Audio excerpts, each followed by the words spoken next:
Hello students, I hope previous video में जो terms थी सबको समझ आई होंगी।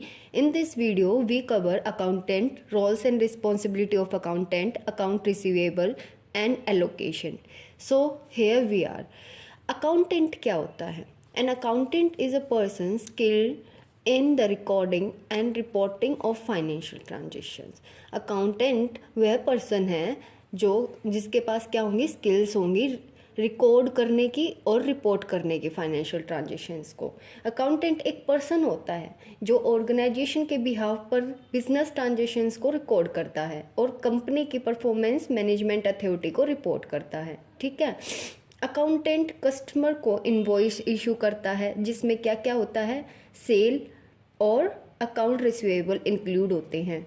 और क्या करता है अकाउंटेंट, और सप्लायर्स से इनवॉइस क्या करेगा, रिसीव करता है, जिसमें एक्सपेंसेस, असेट और अकाउंट पेबल का रिकॉर्ड होता है। तो ये था अकाउंटेंट की अकाउंटेंट क्या क्या करता।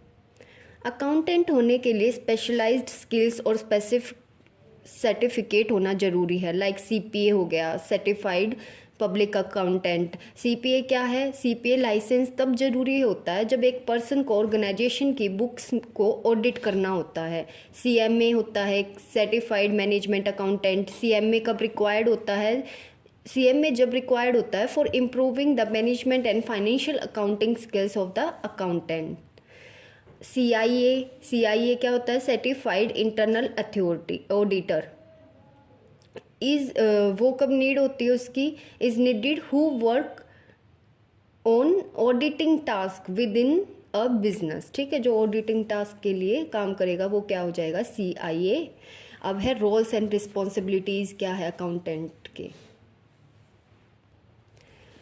Ensuring the accuracy of financial documents as well as their compliance with relevant laws and regulations। Accountant को क्या करना होता है, क्या रोल होता है, क्या रिस्पॉन्सिबिलिटी होती है उसकी कि वो एक्यूरेसी, जो फाइनेंशियल डॉक्यूमेंट उसको मिले हैं उनकी एक्यूरेसी ठीक रखे। ठीक है, लॉज और रेगुलेशन से काम करे। रिकॉर्ड जो करना होता है, रिपोर्ट करनी होती है, वो लॉज एंड रेगुलेशंस के अकॉर्डिंग हो। Preparing and maintaining important financial reports. जो भी ऑर्गेनाइजेशन या बिजनेस के लिए रिपोर्ट जरूरी है, रिकॉर्ड्स जरूरी है, वो क्या है? प्रिपेयर करने होते हैं, मेंटेन करने होते हैं। Preparing tax return and taxes are paid properly and on time. ठीक है, तो टैक्सेस का भी क्या ध्यान रखेगा वो कि कब पे करने हैं एक ऑर्गेनाइजेशन या बिजनेस फर्म को। Evaluating financial operation to recommend best practices, identify issues and strategize solutions and help organization run efficiently। तो उसको फाइनेंशियल ऑपरेशन को टाइम टू टाइम इवेल्युएट करना पड़ेगा। टू रिकमेंड बेस्ट प्रैक्टिसेस भी बतानी पड़ेगी उसको कि कौन सी फॉलो करनी है। अगर फाइनेंशियल ऑपरेशन में कोई कमी आ रही है तो आइडेंटिफाई इशू, जो भी इशू हो रहे हैं बिजनेस ऑर्गेनाइजेशन में तो वो आइडेंटिफाई करने पड़ेंगे। उसके लिए एक स्ट्रेटेजी सॉल्यूशन देना पड़ेगा और ऑर्गेनाइजेशन को हेल्प करनी पड़ेगी अकाउंटेंट को कि जो हमारी ऑर्गेनाइजेशन या फर्म है वो एफिशिएंटली वर्क कर सके। Offering guidance on cost reduction. तो सबसे जो बिजनेस का और फर्म का जो मोटिव होता है वो क्या है? कॉस्ट रिड्यूसिंग पे ही मेन मोटिव होता है कि हमारा प्रॉफिट मैक्सिमाइज और कॉस्ट रिड्यूस हो। रेवेन्यू इन्हेंसमेंट मतलब हमारी इनकम क्या है, ज़्यादा हो और प्रॉफिट मैक्सिमाइजेशन पे ज़्यादा ध्यान दें। Conducting forecasting and risk analysis assessment. Forecasting accountant को क्या है कि फोरकास्टिंग भी करनी चाहिए कि आगे कितना रेवेन्यू, कितना लॉस होगा, और रिस्क एनालिसिस असेसमेंट भी टाइम टू टाइम करना चाहिए कि रिस्क कितना होगा अगर हम एक बिजनेस और ऑर्गेनाइजेशन को लेके चल रहे हैं तो। नेक्स्ट टर्म है हमारी account receivables. Account receivable presents money others और टू अ बिजनेस। कौन सा अमाउंट होता है जो दूसरों ने हमारे बिजनेस से उधार ले रखा है, क्रेडिट पे ले रखा है। ठीक है, इट इंक्लूड्स डेटर और बिल रिसीवेबल्स।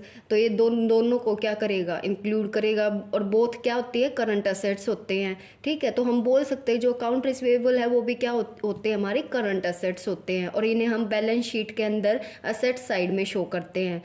और इसमें क्या है कि ओनली गुड्स एंड सर्विसेज के लिए जो अमाउंट ड्यू है उसी को हम अकाउंट रिसीवेबल बोलेंगे। ठीक है, फॉर एग्जाम्पल अगर इफ़ देयर इज़ मोहन, ठीक है, दो एग्जाम्पल लेते हैं कि एक मोहन है और एक राम है।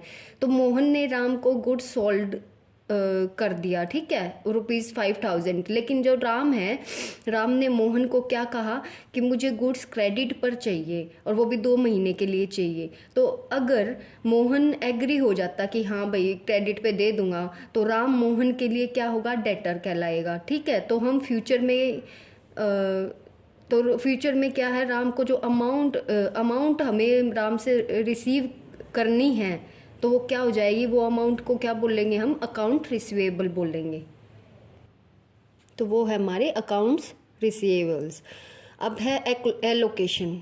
एलोकेशन क्या होता है, a system of dividing expenses and income among various branches departments etcetera of A business, उसको हम एलोकेशन बोलेंगे। एक सिस्टम होता है कि हम अपने एक्सपेंसेस और इनकम को ब्रांचेस में या डिपार्टमेंट्स में डिवाइड कर देते हैं, ठीक है। एलोकेशन एक ऐसा प्रोसेस है जिसमें ओवरहेड कॉस्ट को कॉस्ट ऑब्जेक्ट्स को के उसमें शिफ्ट की जाती है by using rational basis of allotment.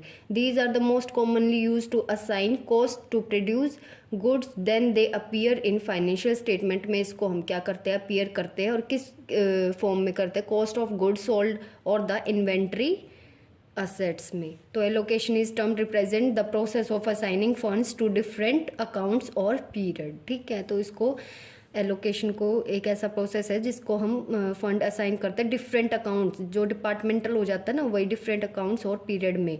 Example, a clothing manufacturer gives a certain amount of its advertising budget to multiple departments और डिविजन्स। अगर एक क्लॉथ मैन्युफैक्चरर एक अमाउंट दे रहा है एडवर्टाइजिंग के लिए, उसको अमाउंट देनी होगी कि वो एडवर्टाइज कर रहा है, तो वो क्या है, उसको बहुत सी जो डिपार्टमेंट्स और डिवीज़न है उनको देनी होगी, तो वो एलोकेशन हो जाता है। आई होप यहाँ तक सबको समझ में आ गया होगा। इस वीडियो में हम यहाँ तक ही करेंगे और बाकी की टर्म्स नेक्स्ट वीडियो में करेंगे।